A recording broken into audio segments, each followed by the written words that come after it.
tahun 2021 yang akan dibagikan untuk banpres produktif ini adalah 15,3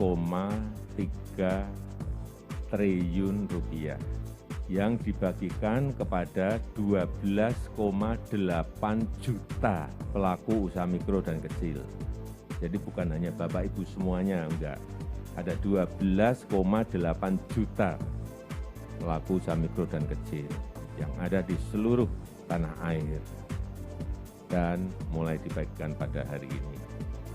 Kita berharap ini bisa membantu mendorong ekonomi kita semuanya. Saya rasa itu.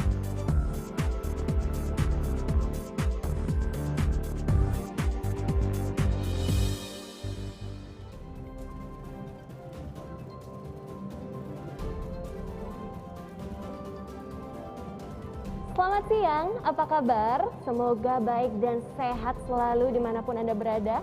Karena di masa ini kesehatan adalah yang paling utama.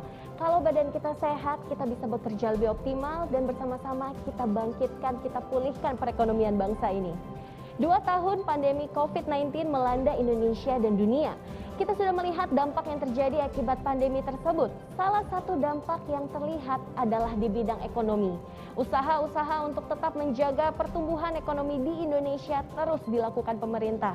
Berbagai kemudahan atau stimulus kebijakan digelontarkan pemerintah yang bertujuan agar roda perekonomian terus berjalan dan mengurangi potensi pemutusan hubungan kerja di masa pandemi ini.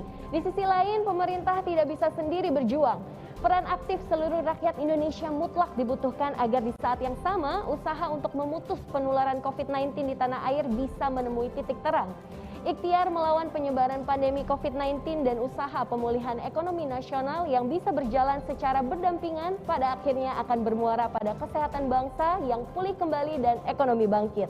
Dalam dialog produktif Selasa 3 Agustus 2021 di Media Center KPC PEN hari ini, kita akan berdiskusi sekaligus mendengar penjelasan peran pemerintah mendukung industri kreatif agar berperan untuk membantu sesama dan masyarakat yang terdampak selama pandemi COVID-19. Bantuan Presiden Produktif untuk UMKM bangkit, dan untuk menggali lebih lanjut terkait tema dialog, saya langsung sapa beberapa narasumber untuk siang hari ini. Yang pertama, saya sapa 3 narsum yang hadir secara online melalui sambungan Zoom.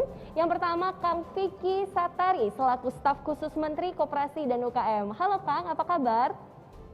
Alhamdulillah baik. Assalamualaikum warahmatullahi wabarakatuh. Waalaikumsalam warahmatullahi wabarakatuh.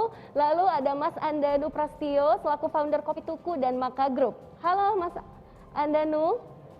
Halo Mbak. Apa kabar? Selamat siang. Alhamdulillah baik. Baik, luar biasa. Senang banget hari ini bisa bersama Mas Andanu, dan tidak ketinggalan ada juga Mbak Christine Laifa selaku founder The Finery Report. Selamat siang Mbak Christine.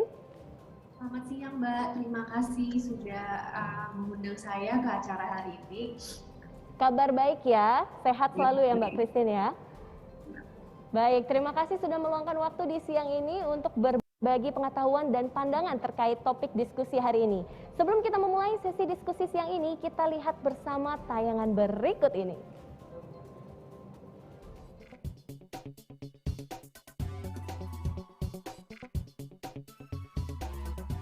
Banpres produktif usaha mikro secara simbolis diserahkan Presiden Joko Widodo di Istana Merdeka, Jakarta 30 Juli 2021.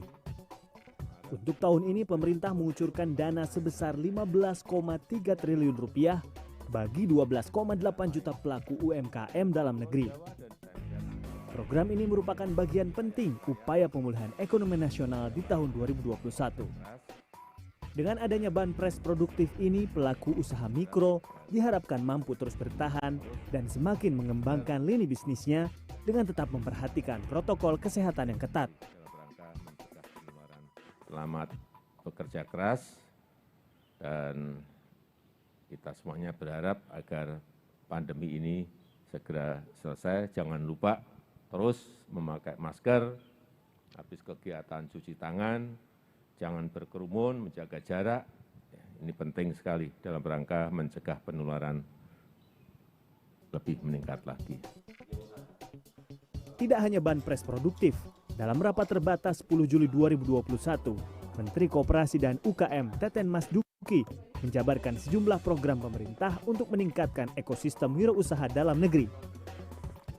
Salah satunya dengan program digitalisasi ekonomi. Hingga saat ini sudah 13,7 juta pelaku UMKM yang melek digital, dan di tahun 2024 pemerintah menarget 30 juta UMKM nasional sudah berada dalam ekosistem ekonomi digital. Sejumlah pendampingan dan pelatihan dilakukan demi mencapai target ini. Ini memang Pak Presiden tadi sudah arahkan, karena waktu tinggal 3 tahun, jadi ini harus ada strategi yang proaktif, jemput bola, untuk melakukan pendampingan, kurasi produk sampai ke SDM ya, supaya pembiayaan sampai mereka bisa onboarding di e-commerce. Akan dibentuk PMO, semacam manajemen profesional yang akan mengkoordinasi proses digitalisasi. Terima kasih. Di tahun 2020, menurut Kementerian Koperasi dan UMKM, program PEN tercatat berhasil menjadi bantalan dukungan bagi dunia usaha, khususnya sektor informal dan UMKM untuk mampu bertahan menghadapi pandemi. Dari data BPS per Agustus 2020, terdapat penciptaan kesempatan kerja baru dengan penambahan 0,76 juta pelaku usaha baru dan kenaikan 4,55 juta buruh informal.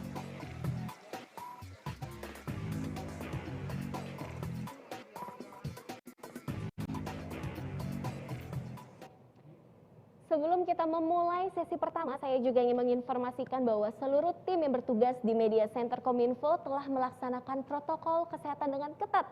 Mulai dari menjaga jarak, memakai masker, dan saya juga tidak akan melepaskan masker saya, dan menjaga kebersihan tangan. Seperti sekarang saya ingin menyemprotkan hand sanitizer dulu ke tangan saya biar bersih dan aman.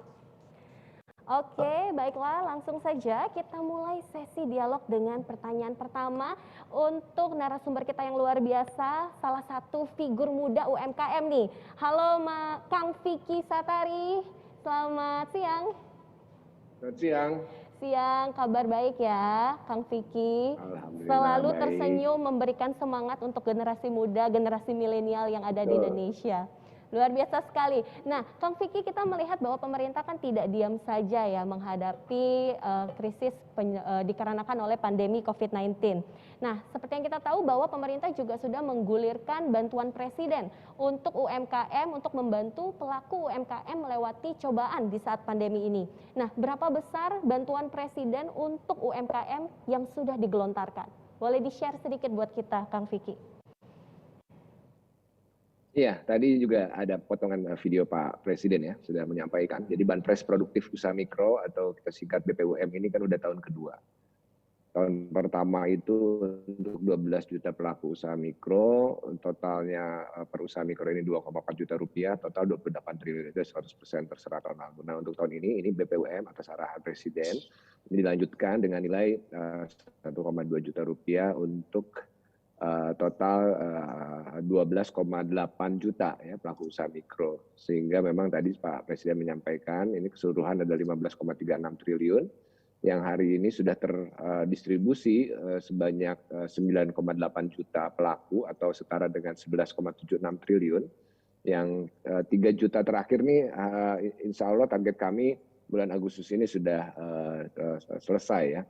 Nah, terkait dengan dukungan pelaku UMKM dan koperasi juga sebetulnya bukan hanya di Banpres Produktif Usaha Mikro, ada KUR, program kredit usaha rakyat, ini juga dari total 253 triliun yang sudah dianggarkan, ini sudah terserap 54% ya, atau setara dengan nyaris 150 triliun. Nah, ini secara khusus juga ada relaksasi bunga kredit ya, pinjaman. Sampai dengan akhir tahun ini secara khusus memang diringankan lagi bunganya, bahkan ada yang sampai dengan 0% ketika memang ada kendala yang memang signifikan dari sisi pelakunya. Dari sisi skema juga Pak Teten sudah mengajukan proposal kepada Presiden dan sudah disetujui. KUR ini yang sebelumnya kan tanpa agunan ini maksimum 50 juta, yang dengan agunan sampai dengan 500 juta. Nah, ini sebetulnya bagaimana juga reaktivasi usaha dari pelaku UMKM ini kita dorong dan sudah disetujui oleh Presiden yang tanpa agunan itu sampai dengan 100 juta dan dengan agunan itu sampai dengan 20 miliar nih. Ini luar biasa menurut kami ya, sehingga cita-cita UMKM naik kelas dengan ekosistem pembiayaan yang mudah dan murah ini juga dapat diakses untuk pelaku UMKM.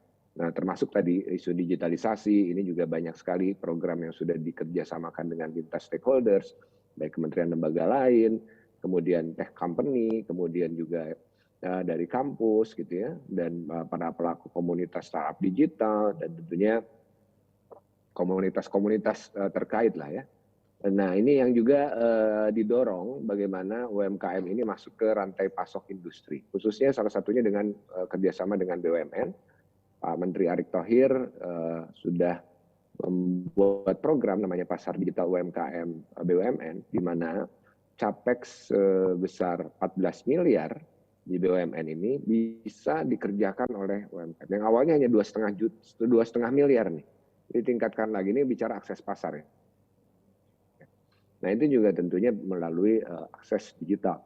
Terakhir mungkin bisa saya sampaikan terkait dengan belanja pemerintah. Ini juga sudah ada amanah dari Undang-Undang Cipta Kerja dengan aturan turunannya, yaitu PP 7 2021, di mana ada dua sisi nih. Yang pertama dari sisi akses pasar ya, adalah 40% belanja pemerintah atau setara dengan 420 triliun, ini diwajibkan dikerjakan oleh UMKM. Hari ini sudah ada sekitar 200.000 UMKM yang sudah onboarding dengan 1.200 kategori produk, dan untuk akses pemasarannya, yaitu untuk lokasi usaha di ruang-ruang publik, akan diwajibkan 30% dari ruang itu untuk UMKM dengan harga 30% dari publish rate. Jadi kita coba buat pendekatan memang dari hulu hilir ya, Banpres Produktif Usaha Mikro jelas itu mengintervensi dari sisi supply-nya. Dari sisi hulu untuk menggerakkan lagi, ini modal kerjanya kan digerakkan lagi untuk bisa mereaktivasi usaha. Tapi dalam proses dan sampai dengan akses pasarnya di demand side-nya itu juga diintervensi dengan adanya belanja pemerintah dan BUMN. Baik, Kang Vicky, terima kasih banyak atas informasinya. Dan seperti yang Kang Vicky sampaikan tadi bahwa sudah ada penyerapan 9,8 juta pelaku UMKM yang menerima Banpres kan, kalau kita balik lagi. Berarti masih ada 3 juta lagi ya Kang ya, betul ya? Nah 3 juta ini mungkin masih ada masyarakat yang masih penasaran apa aja sih kriteria-kriteria untuk UMKM ini biar bisa mendapatkan Banpres tersebut Kang Vicky. Ya, yang pasti ini untuk usaha mikro ya, bukan UMKM keseluruhan. Jadi yang kecil menengah tentunya ini beda lagi programnya. Kecil menengah kan biasanya mengakses pembiayaan lewat KUR. Ya, nah untuk yang Banpres Produktif Usaha Mikro ini jelas persyaratannya bahwa ini adalah usaha mikro, tentunya yang belum menerima juga gitu ya, diprioritaskan memang. Sekarang tuh ada arahan memang di wilayah-wilayah yang memang sangat terdampak ya dalam hal ini di wilayah-wilayah yang zona merah, zona hitam, terkait dengan kemarin juga PSBB darurat gitu. Nah ini yang sebetulnya diprioritaskan. Namun memang terkait dengan persyaratan yang lain jelas lah. Warga negara Indonesia, bukan pegawai negeri atau BUMN atau TNI Polri dan seterusnya. Jadi betul-betul real usaha mikro, pelaku usaha mikro. Berarti harus benar-benar real pelaku usaha mikro tuh. Untuk masyarakat mungkin di sini bisa dicatat kembali ya, dan semoga bantuan ini juga bisa dirasakan manfaatnya secara langsung dan digunakan secara baik ya, jangan sampai dilakukan konsumsi yang konsumtif atau berlebihan, tetapi memang untuk kepentingan si usaha mikro itu sendiri. Dan mungkin Kang Vicky, saya juga ingin menanyakan bahwa selama menggelontarkan dana Banpres tersebut untuk UMKM, kira-kira apa yang menjadi evaluasi pemerintah, Kang? Iya, yang pertama tentunya terkait dengan data pelaku ya. Ini kita kan ingin betul-betul memastikan si penerima itu adalah usaha mikro. Dan so far sih dari beberapa survei yang terkait dengan evaluasi dari BPUM, ini juga terkait hal tersebut banyak sekali yang menyatakan bahwa BPUM ini tepat sasaran dan juga memang ada 85 responden UMKM dari yang mendapatkan BPUM ini juga sudah ini dari survei Mandiri, dia 22% UMKM yang tadinya berhenti beroperasi saat ini juga sudah mulai beroperasi kembali. Jadi memang itu tantangan dari disrupsi pandemi ini ya. Jadi monitor terkait dengan BPUM ini.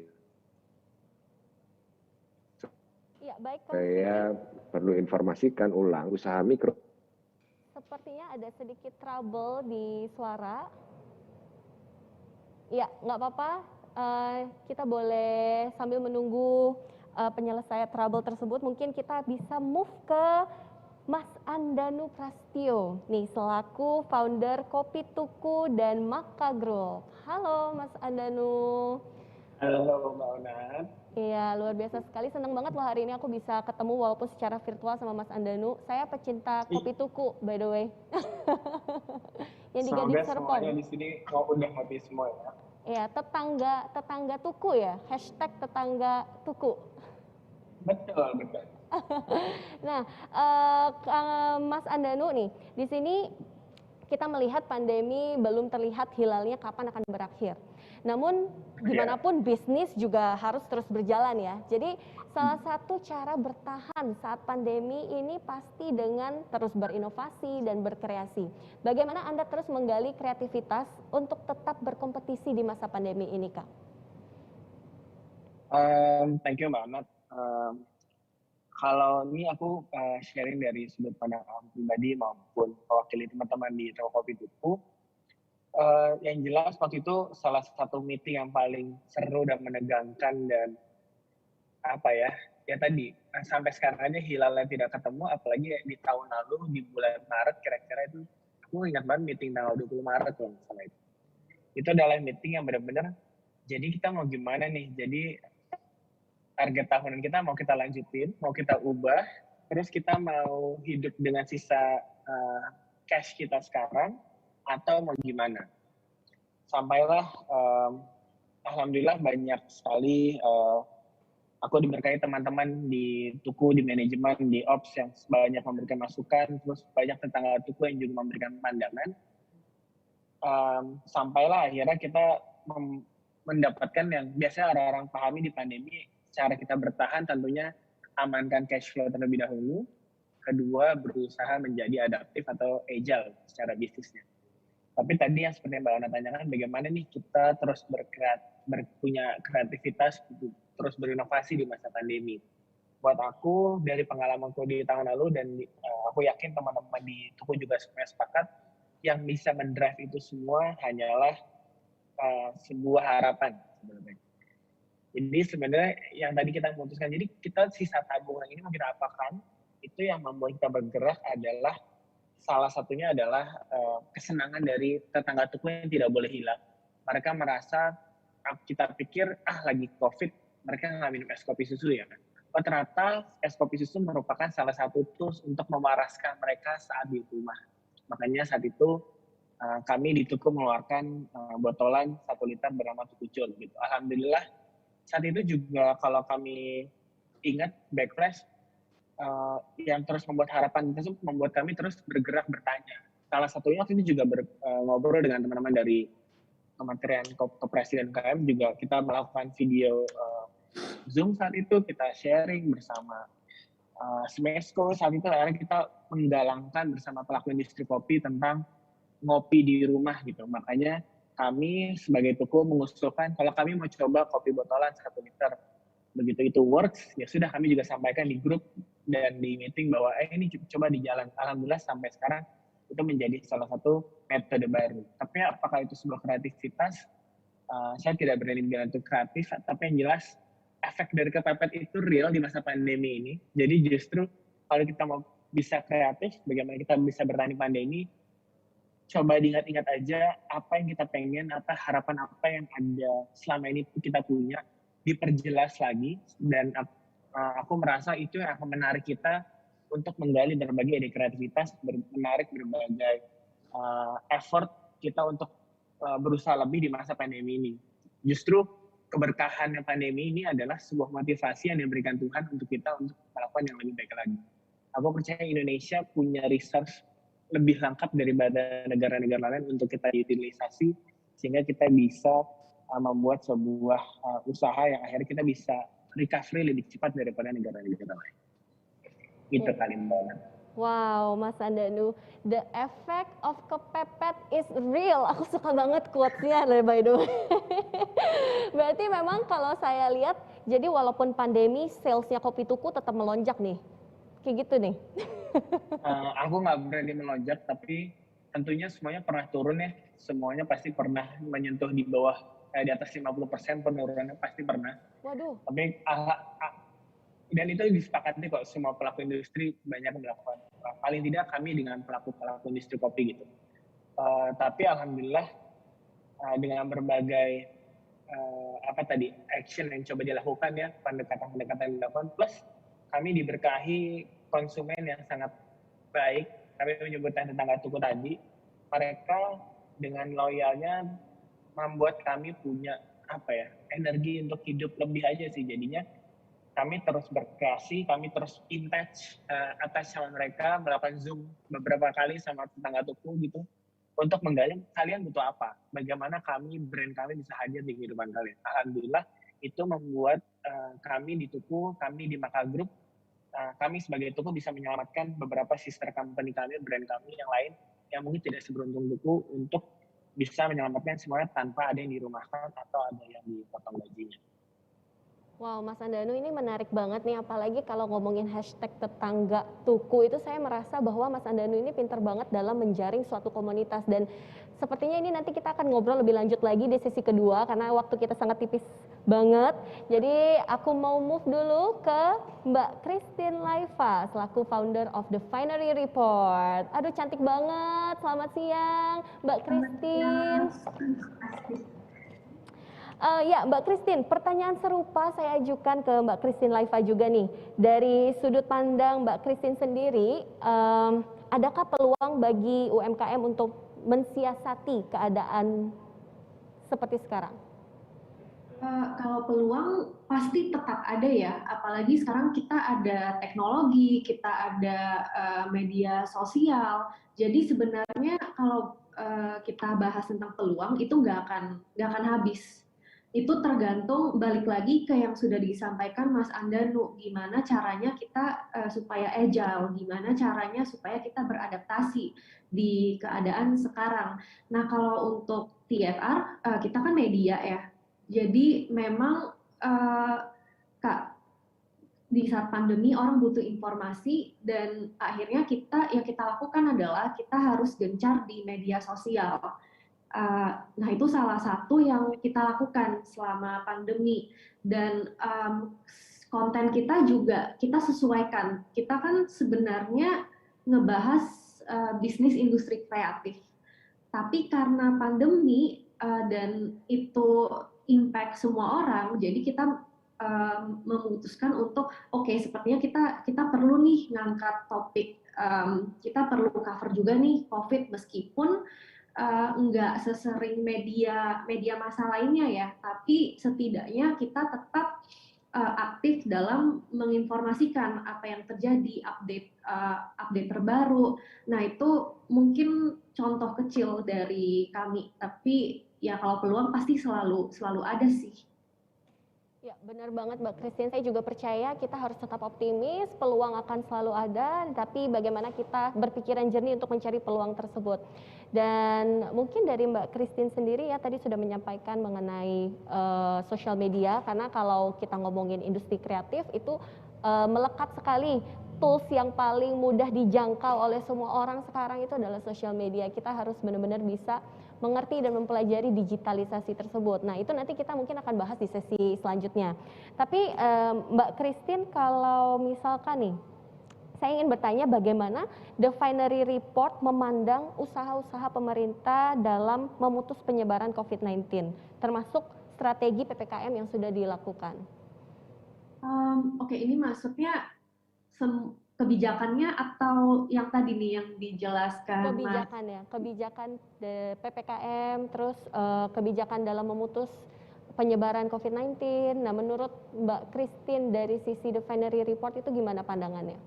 Oke, sebenarnya mungkin gini ya, kita tuh siapa sih yang nyangka kita bakal pandemi gitu? Itu kan semua tiba-tiba ya. Maret tahun lalu semuanya work from home dan peraturannya juga ketat banget ya di awal yang kita nggak bisa kemana-mana dan semua usaha harus banyak yang harus tutup. Nah, secara garis besar sih, ini saya akan ngomong dari industri kreatif ya.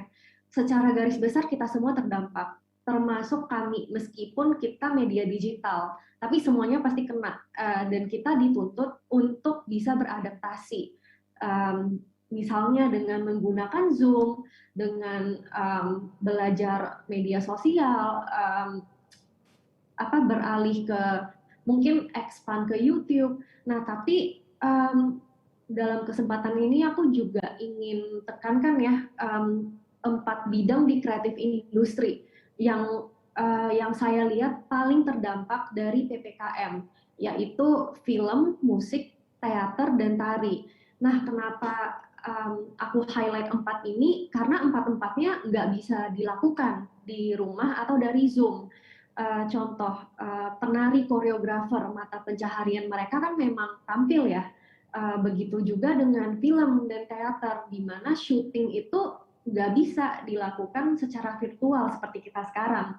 Teater juga, meskipun ada ya misalnya ngajar musik misalnya, mungkin masih bisa dilakukan virtual atau mengajar menari misalnya mungkin bisa, tapi penghasilannya pasti menurun drastis dan yang pasti nggak akan maksimal. Tetap harus tatap muka sebenarnya kalau mau lebih maksimal ya.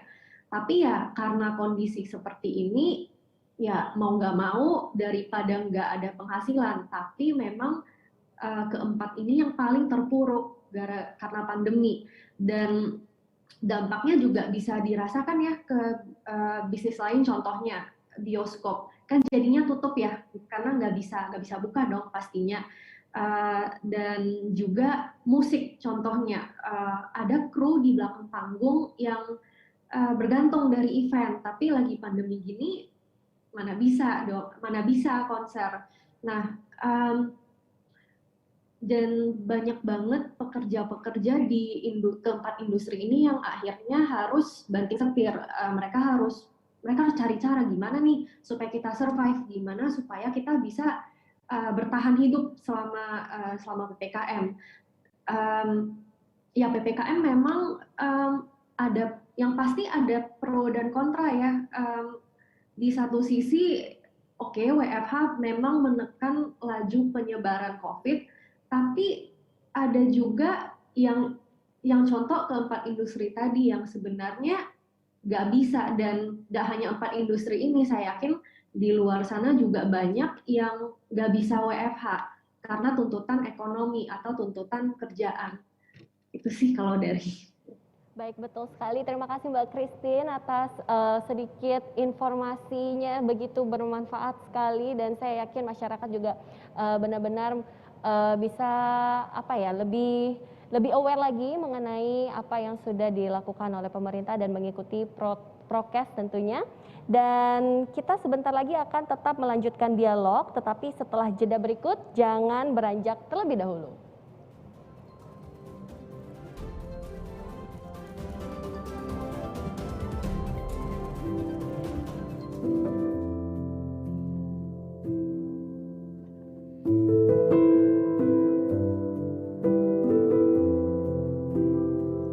Tinggallah di rumah jika tidak ada kebutuhan yang mendesak. Hanya dengan langkah bersama kita bisa menghentikan pandemi ini. Semua orang harus berperan serta Semua warga harus ikut berkontribusi. Tanpa kesatuan itu kita tak akan mampu menghentikan penyebaran COVID. Semoga Tuhan Yang Maha Esa memberkahi kita semuanya.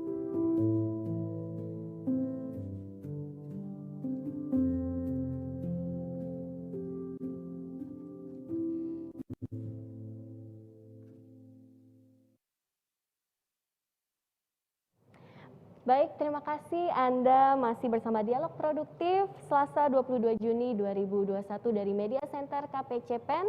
Kita masih bersama Kang Vicky Satari, Staf Sus Menteri Koperasi dan UKM. Masih juga bersama dengan Mas Andanu Prastio, Founder Kopi Tuku dan Maka Group. Dan juga masih bersama Mbak Christine Laifa, Founder The Finery Report. Nah, saya ingin ke Kang Vicky lagi nih. Karena tadi mungkin sempat terputus sedikit ya, kita belum selesai, kita masih pengen denger nih pemaparan dari Kang Vicky, tapi nggak apa-apa, kita sudah kembali lagi.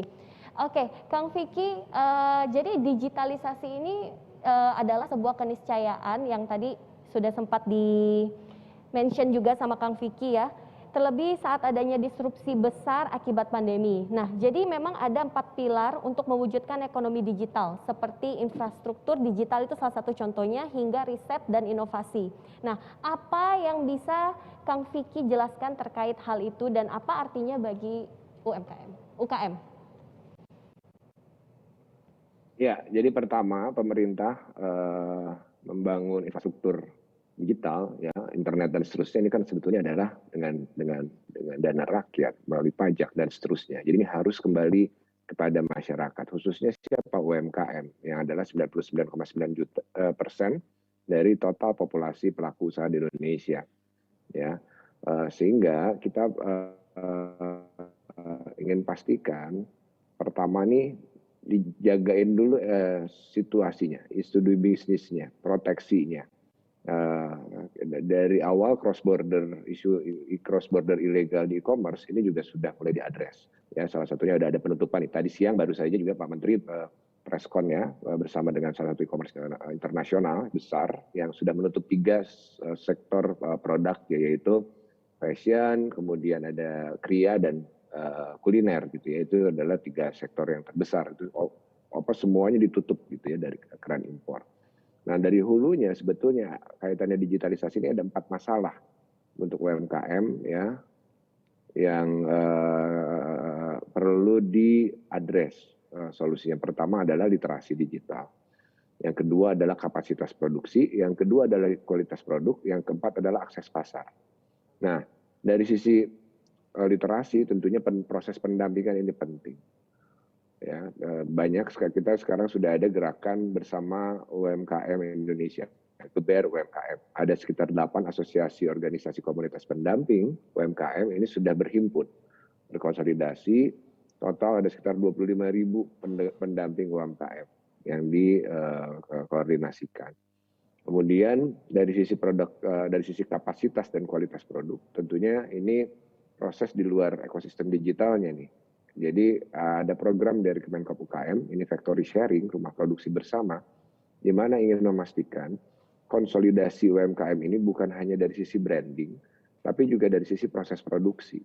Sehingga apa? Skala ekonominya itu dapat. Enggak semua UKM, ya kecil-kecil, main di hilir, mesti investasi mesin misalnya, teknologi misalnya. Akhirnya skala ekonominya kan nggak dapat. Nah, ini juga ada pendekatan factory sharing. Termasuk kualitas produk juga. Banyak sekali ya program-program pelatihan untuk desain, branding dan seterusnya. Dan terakhir akses pasar. Tadi juga sudah saya sampaikan, salah satunya adalah yang masif itu LKPP, Pengadaan Barang dan Jasa Pemerintah, dan punyanya BUMN, pasar digital UMKM ya. Nah, dari 4 masalah ini kita ingin masuk ke pelakunya nih. Dari seluruh pengalaman, juga riset data dan yang sudah kita kumpulkan, ternyata kemarin kita di awal pandemi ini survei dengan IDEA, Asosiasi E-commerce Indonesia. Dari 1.000 pelaku UMKM yang didampingi untuk onboarding di e-commerce nasional, itu hanya 400 yang berhasil onboard, yang berhasil buka akun. Dari yang 400 ini hanya 40 yang berhasil transaksi pertama. Ini belum ngomongin repeat order ya, ada pesanan-pesanan yang berikutnya. Artinya success rate-nya hanya 4%. Kenapa? Karena ternyata tadi isunya kan memang kapasitas produksinya, kualitas produknya belum konsisten dan seterusnya. Sehingga kita mulai mendorong hari ini bagaimana ada fokus trade area per level usaha. Usaha mikro kita dorong untuk berdiri dulu di media sosial atau e-katalog. Check out-nya tetap masih di di sosial media, misalnya chat room misalnya. Jadi contoh pedagang pasar basah gitu yang sekarang jumlahnya ada 12,5 juta di Indonesia, itu cukup kita ajarkan pakai video call. Jadi orang kan sekarang ada pembatasan mobilitas. Gitu.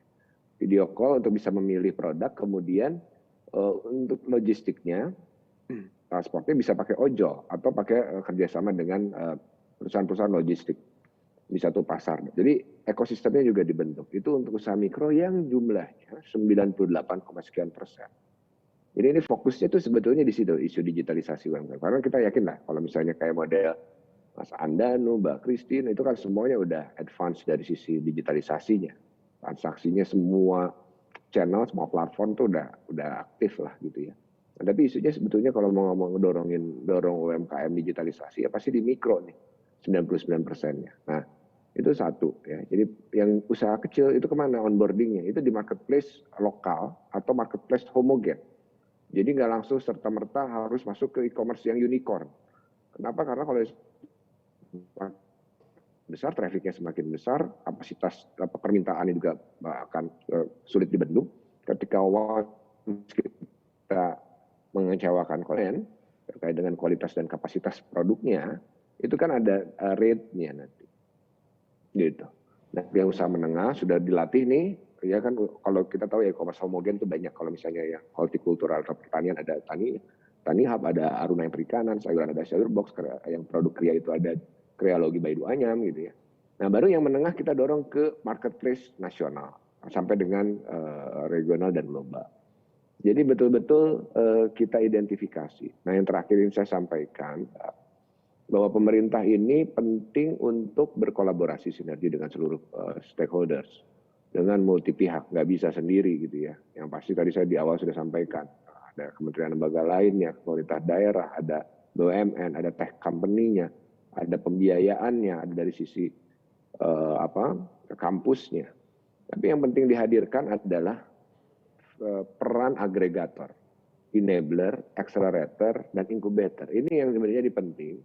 Bagaimana UMKM ini dimoderasi dari hulu ke hilir. Saya sebilangnya bahkan dari hilir, hulu, hilir. Kenapa hilir dulu? Kita cek dulu market insight-nya.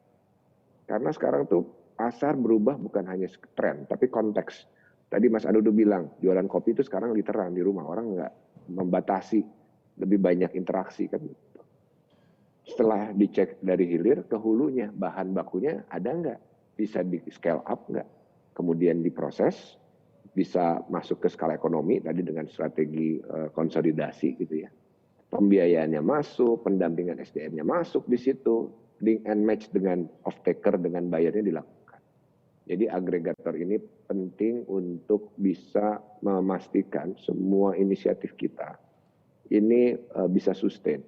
Karenanya Kementerian Koperasi dan UKM sesuai arahan Pak Menteri, kita harus punya model yang bisa kita replikasi, duplikasi, bersinergi dengan lintas stakeholders. Demikian.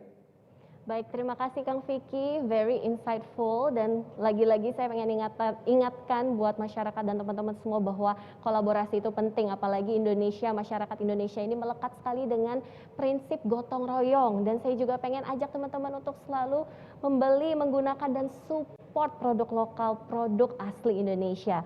Oke, kalau begitu kita langsung aja belajar lebih banyak lagi tentang digitalisasi. Kita langsung masuk ke Mas Andanu Prastyo. Mas masih bersama kita ya Mas. Nah ini ya kalau ngomongin digitalisasi yang kita percaya itu termasuk bagi UMKM saat pandemi ini menjadi sebuah tools yang bagus banget buat mereka. Nah bagaimana Anda melihat platform digital ini bisa membantu bisnis mereka? Mungkin dari experience Kang Vicky sendiri dalam menggunakan tools digital ini di Kopi Tuku, boleh di-share ke teman-teman semua? Oke, Mbak Onat. Yang jelas aku pribadi pun dan Tuku juga bukan tipe yang sangat update sama sesuatu hal yang bernama digital. Kak Tuku sejak 2015 pun bisa dilihat kami menggunakan sosial media aja cukup jarang, tidak intens. Kemudian kamu baru menggunakan e-commerce atau marketplace ini, itu pun baru pas pandemi kemarin. Jadi kalau nggak ada pandemi, kami tidak mencoba hal digital tersebut gitu. Tapi yang di sini yang jadi harus kita garis bawahi, aku rasa konteks digital ini gambaran gampangnya adalah ini mempermudah kita untuk mencolek orang yang jauh sekali. Yang kita pikir potensi market kita ada di radius berapa kilometer, tapi sejak ada digital kita punya potensi yang rasanya kita tidak terbayang sebenarnya ada berapa banyak yang akan suka sama produk kita gitu. Jadi yang harus kita ingat pertama dalam konteks digital ini buat teman-teman pelaku UMKM semua adalah dengan adanya digital, rasanya tidak ada lagi alasan untuk menunda-nunda saat kita punya ide, saat kita pengen melakukan usaha. Dengan adanya digital, kita mempermudah yang harusnya sewa kios, jadi tidak perlu sewa kios. Tinggal buka akun di salah satu marketplace misalnya. Yang tadi Kang Vicky bilang harus nyiapin kerjasama sama pihak ketiga untuk logistik, itu mereka sudah menyiapkan itu juga gitu. Jadi dengan adanya digital ini, satu membuat kita tidak perlu menunda lagi. Ini akan membuat initial investasi kita menjadi lebih rendah. Yang kedua, kita bisa memperluas cakupan pasar kita. Dan yang ketiga, dengan adanya digital ada data di dalamnya. Ada sesuatu yang bisa kita olah, kita bisa personalisasi, kita bisa lebih menspesifikkan target kita gitu. Orang mungkin di Jakarta senangnya kopinya seperti yang Tuku buat sekarang. Tapi begitu saya harus ke Aceh, mungkin saya harus mengecek terus pembelian di sana, menggather feedback, nanti akhirnya jadinya saya harus meluncurkan produk tersendiri yang khusus di Aceh misalnya. Ini digital ini akan membantu. Kayak contoh saya dengan marketplace yang saya gunakan sekarang aja, fungsinya karena saya tidak bisa, mohon maaf kalau saya terlalu jujur, saya terlalu malas untuk mencatat. Dengan adanya marketplace ini akan membantu merunut ada pesanan apa aja, harus diantar seperti apa, dan sudah ada sistem yang membantu. Dan aku sendiri akan terbantu sekali untuk merunut hal tersebut. Nah, yang tapi jangan lupa di poin keempat dalam konteks digital ini, kembali lagi, marketnya kita nggak pernah tahu sebesar apa. Ada disruption teknologi, ada disruption digital ini, sekarang seberapa siap operasional kita dalam menanggapi potensi market yang dihadirkan sama digital. Karena jujur, dari pengalaman kami di Tuku, kami juga memulai jualan botolan itu dari 50 botol, 10 botol. Tapi rasanya ada juga satu hari kita bisa jualan beratus-ratus botol, itu pun juga pernah terjadi gitu. Atau zaman dulu kita jualan 1 gelas, hari pertama saya jualan itu 16 gelas, ada masanya beberapa saat sebelum Pak Presiden datang, kita bisa jualan 1000 gelas gitu. Itu sebuah efek yang kita tidak tahu, tidak kita perkirakan gitu. Karena buat aku hanya menyiapkan operasional untuk 300 gelas. Makanya begitu Pak Presiden datang saat itu 2017, 3 bulan kemudian saya langsung menyiapkan satu toko lagi khusus untuk menghandle produk pemesanan melalui ojek online. Supaya customer experience toko biasa dan toko online berbeda. Tapi yang jelas toko online ini juga saya siapkan kapasitasnya 3 kali lipat untuk menanggapi potensi market yang saya sendiri pun tidak tahu. Jadi saya rasa digital itu sangat berpengaruh sekali, tapi saya paham, saya juga bergerak di asosiasi kopi, banyak teman-teman yang mungkin petani-petani lebih senang menulis di buku daripada dengan digital tersebut. Tapi ya, ini akan membantu sekali untuk mensinergikan, mensinkronisasikan semuanya gitu. Supaya nanti tadi Mas Vicky bilang agregator, enabler semuanya bisa mudah dalam lebih komprehensif dalam menjalankan industri ini semua nih. Oke, baik. Terima kasih Mas Andanu atas pemaparannya, very insightful. Dan sekarang saya ingin ke Mbak Christine. Nah, kalau menurut Mbak Christine nih, apakah peningkatan industri kreatif dan UMKM di tanah air sudah cukup signifikan? Peningkatan dalam, maksudnya jumlah usaha atau apanya nih?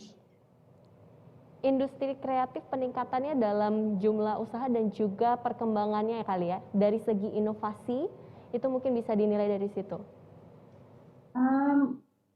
Oke, ini jawabannya bisa beragam nih, tergantung dari industri apa ya.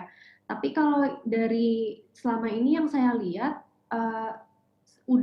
sebenarnya itu sudah banyak banget yang misalnya brand yang sudah mendunia, yang sudah contoh saya baru dapat berita kemarin ada pembuat sepeda dari bambu yang bahkan sudah ekspor ke negara-negara lain. Nah, dan yang pasti sih udah banyak ya, mungkin banyak yang kita belum tahu. Nah, tapi dari sisi inovatifnya yang pasti iya, banyak. Apakah sudah cukup? Yang namanya inovasi sih sebenarnya itu akan terus berlanjut dan itu nggak akan berhenti di satu tempat. Jadi ya mungkin kalau ditanya apakah cukup ya itu akan terus berlanjut sih sampai selesai pandemi juga. Saya yakin pasti akan ada inovasi baru yang dilahirkan dari industri kreatif dan UMKM kita. Dan kalau soal kalau mungkin aku ambil contoh lagi saya pernah ketemu satu brand yang pernah saya wawancarai juga. Jadi waktu itu mereka juga ngikut program pemerintah. Nah, jadi mereka membuat perhiasan dari bekas tambang batu bara. Nah, itu kalau nggak salah di Sumatera Barat. Nah, kebetulan mereka nemu lokasi yang sudah nggak digunakan lagi udah nggak operasional lagi. Nah, jadi penambangnya juga kehilangan pekerjaan. Nah, jadi yang mereka lakukan adalah mereka melihat kesempatan itu, lalu mereka melakukan riset tentunya. Nah, penambang batu bara yang tadinya kehilangan pekerjaan, jadinya mereka membuat perhiasan untuk si brand lokal ini. Nah, jadi jadi hal-hal seperti itu kadang mungkin sebagai media kadang kita pasti akan terus nyari berita dan kita pasti akan terus berusaha untuk cari tahu brand-brand dan mana saja yang sudah berinovasi atau membuat suatu produk baru gitu. Baik, terima kasih Mbak Christine, luar biasa sekali. Tadi kita sudah mendengar pembahasan dari ketiga narasumber kita dan sudah banyak sekali informasi-informasi yang kita serap. Nah, sudah 2 segmen kita mendengarkan penjelasan lengkap tadi dari para narasumber dan meski penyebaran COVID-19 masih terjadi di tanah air, tentunya kita harus tetap optimis demi ekonomi bangkit. Selanjutnya kita akan memasuki sesi tanya jawab. Dan bagi Anda atau bagi rekan-rekan media yang ingin mengajukan pertanyaan bisa langsung melalui aplikasi Slido dengan menyebutkan nama, kemudian dari daerah mana atau media mana. Dan pertanyaannya ditujukan kepada siapa. Jangan lupa untuk menyertakan hashtag bantuan UMKM dan kami masih akan kembali sesaat lagi setelah informasi berikut. COVID-19 yang beredar di Indonesia telah mendapat izin Badan POM untuk memastikan bahwa vaksin tersebut memenuhi standar kualitas dan keamanan. Ketika vaksin COVID-19 disuntikan ke dalam tubuh manusia, vaksin memperkuat sistem imun dengan membentuk suatu memori untuk melawan virus yang menyebabkan COVID-19. Jika orang yang telah divaksin terpapar virus COVID-19, maka sistem imun akan mengenali virus dan merespons lebih cepat dengan menetralkan virus yang masuk ke dalam tubuh. Dengan vaksin, tubuh akan memiliki perlindungan lebih agar tidak jatuh sakit atau menderita sakit yang parah akibat virus COVID-19. Untuk mengetahui informasi seputar vaksinasi COVID-19 dan melaporkan mengenai efek samping pasca vaksinasi, hubungi kontak hotline vaksinasi Kementerian Kesehatan di nomor 119 extension 9.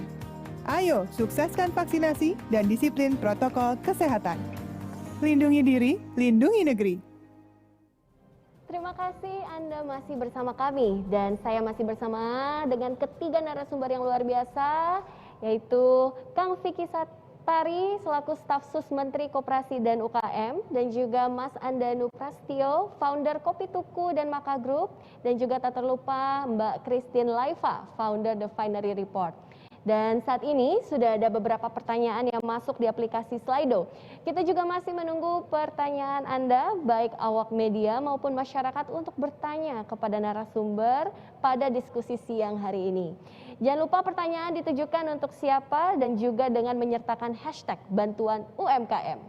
Baik, pertanyaan pertama ada datang dari, coba kita lihat, sudah banyak sekali pertanyaan yang masuk. Ini kita dapat pertanyaan dari Ramdhani, berasal dari Bantul dan ditujukan kepada Pak Vicky. Pertanyaannya adalah, kalau kami yang ada di daerah, bagaimana cara mendapatkan bantuan UMKM dan bagaimana mengeceknya? Boleh silakan dijawab, Kang Vicky. Ya, kalau untuk banpres tadi ya, disalurkan langsung ke rekening bank penyalur. Jadi bisa dicek di BRI juga sudah ada aplikasinya ya. Tapi untuk informasi lebih jelas, Masnya bisa cek di websitenya Kemenkop UKM, www.kemenkopukm.co.id, atau di akun media sosial resmi @kemenkopukm. Semua informasi data sebetulnya ada di platform-platform tersebut. Demikian. Ya, terima kasih Kang Vicky. Ya, betul sekali. Untuk yang ingin mengetahui informasinya lebih lanjut, langsung saja di-follow tuh sosial medianya Kemenkop UKM dan bisa dicek juga di websitenya. Baik, yang kedua pertanyaan datang dari, wah banyak banget nih. Kita pilih dulu karena pertanyaannya banyak sekali. Pertanyaan kedua, kita masuk dari Ujang. Ini pertanyaan ditujukan kepada Pak Andanu. Bagaimana inovasi bisnis kopi Anda di masa pandemi? Apakah mendalami digitalisasi?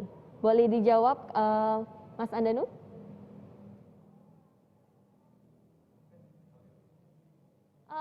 Mohon maaf sebelumnya untuk Mas Andanu, audionya boleh dibuka dulu. Sepertinya termute. Oke, ya, baik, udah kembali lagi. Silakan. Tadi Mbak Natna, Ujang tadi ya? Iya, dari Ujang.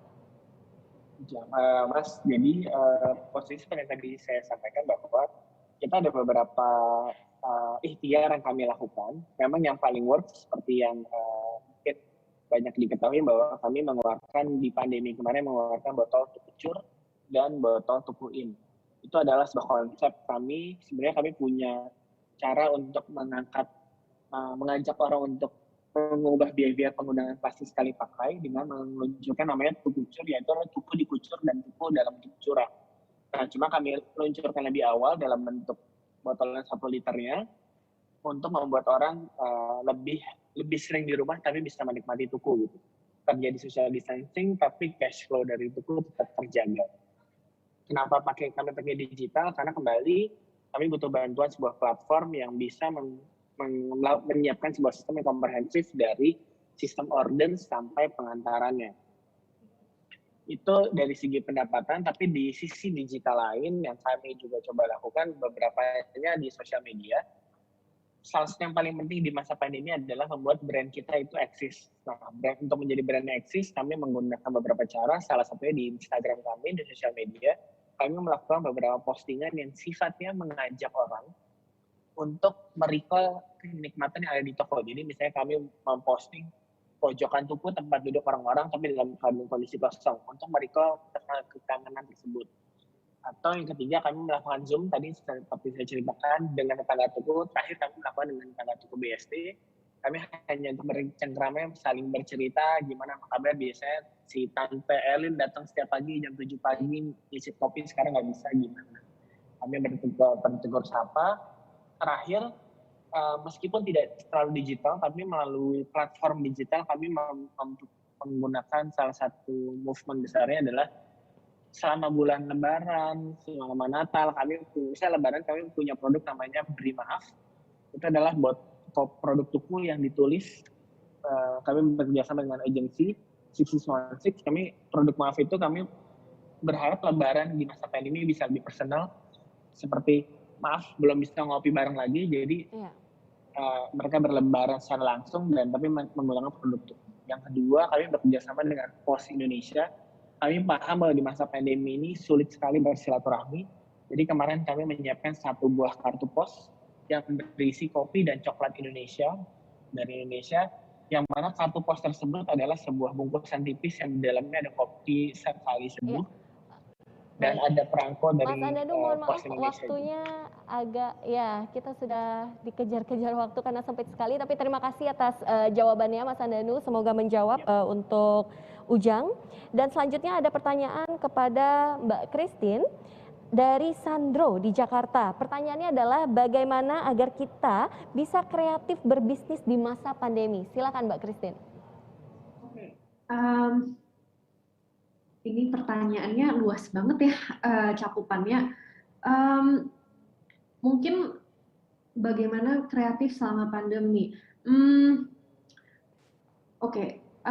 Aku mungkin ambil contoh dari yang dijelasin Mas Andanu tadi ya, yang kopi literan.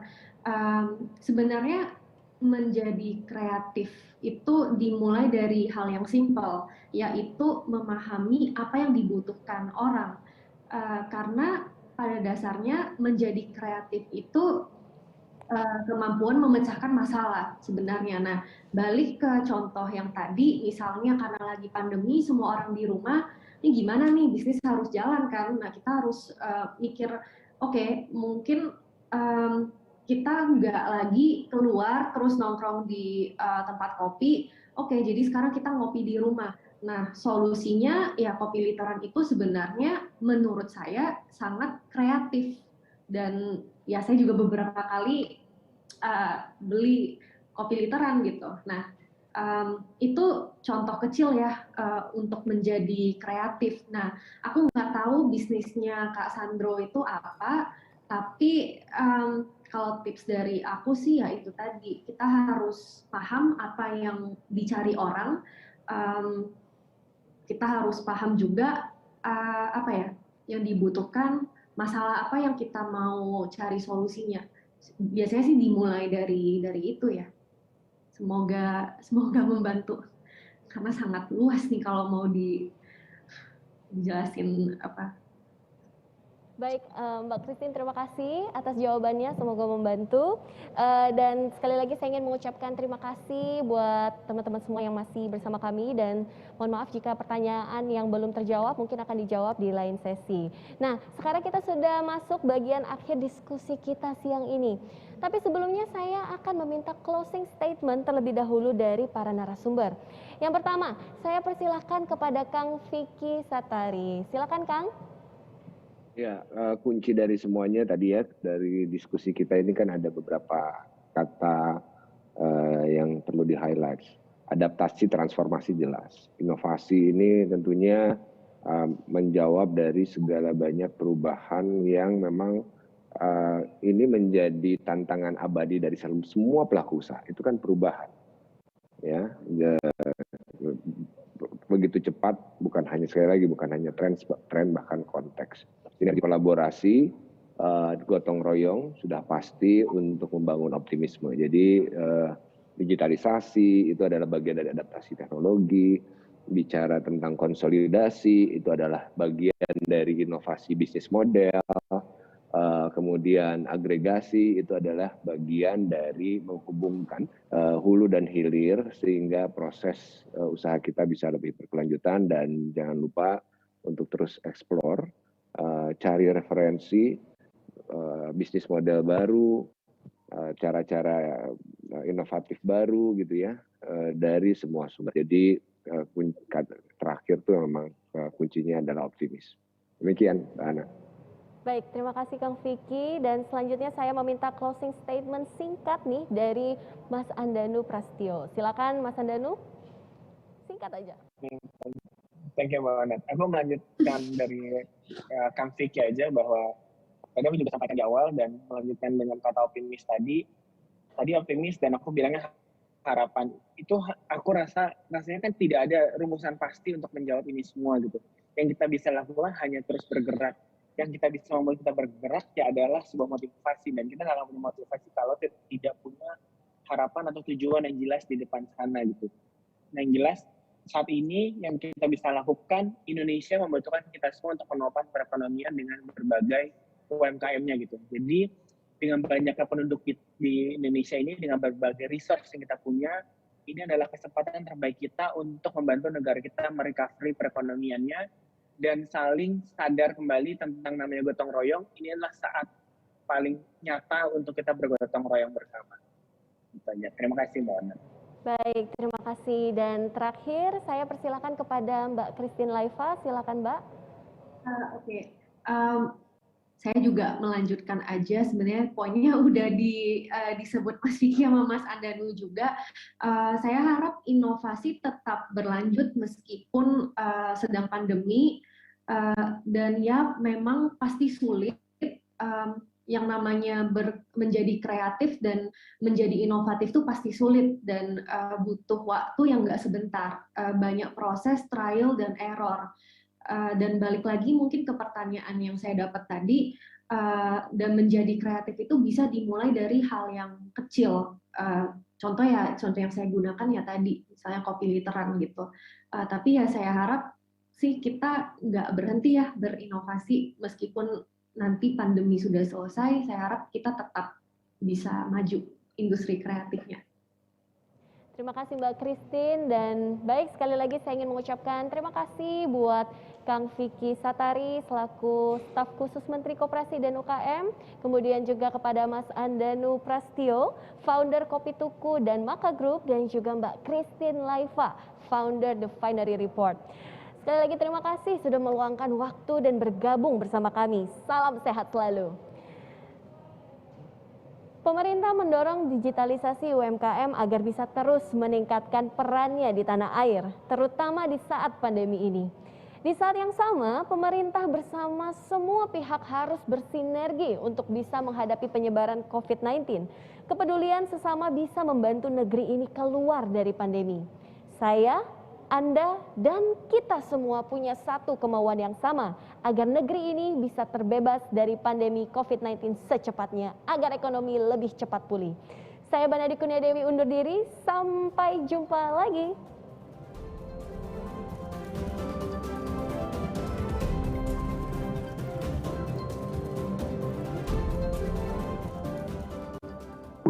Tak perlu kau resah, jangan kau sesah, karena ini semua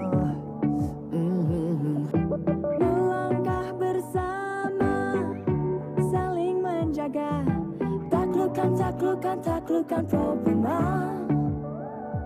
Oh, kita pasti bisa, bangkitlah kesehatan ekonomi Indonesia. Bersabar bersyukur di sini, vaksin akan tiba untuk lindungi kita. Kita sehat, semua hebat, bahagia. Dipersembahkan oleh Komite Penanganan COVID-19 dan Pemulihan Ekonomi Nasional dan Kominfo.